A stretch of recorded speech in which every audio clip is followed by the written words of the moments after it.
Long ago, in the heart of the vast savanna of the ancient kingdom of Zanzu, there lived a young and noble prince named Kamisi. He was known far and wide for his wisdom, bravery, and generosity, but what set him apart from others was his heart, which yearned not for riches or power, but for love, a love as deep as the endless sky above his land. One day, while hunting deep within the dense forests that lay beyond the kingdom, Prince Kamisi came across a glistening, tranquil river. As he approached to drink from the cool water, he noticed something unusual. There, beneath the shade of an enormous baobab tree, a young woman sat on a rock. She had flowing black hair, skin the color of the rich earth, and eyes that shone like the brightest stars in the night. Her beauty was unlike anything Kamisi had ever seen. But as the prince drew closer, he saw something that made his heart stop. The woman's body was that of a snake from the waist down.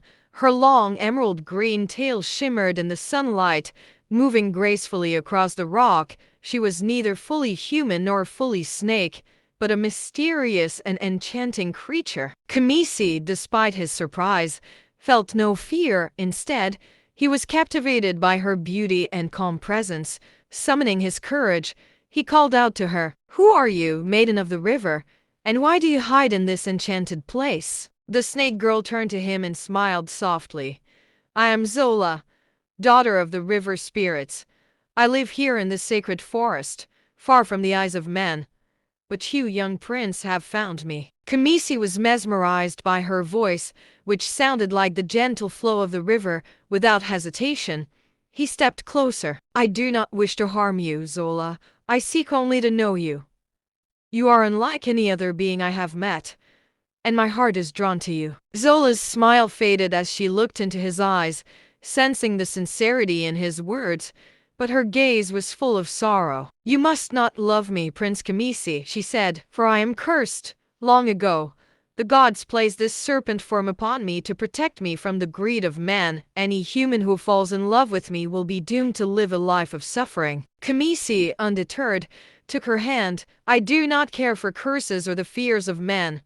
My heart belongs to you, Zola, and I will face any challenge to be with you." Touched by his words, Zola warned him once more.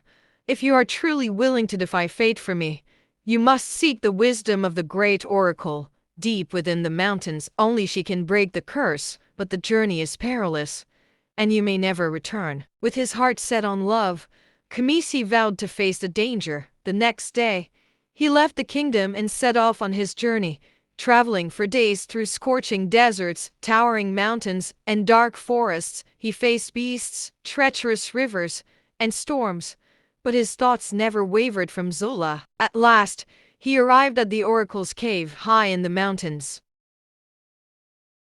Inside the oracle, a wise and ancient woman sat on a throne of stone, her eyes closed in deep meditation. "What brings you here, young prince?" the oracle asked without opening her eyes.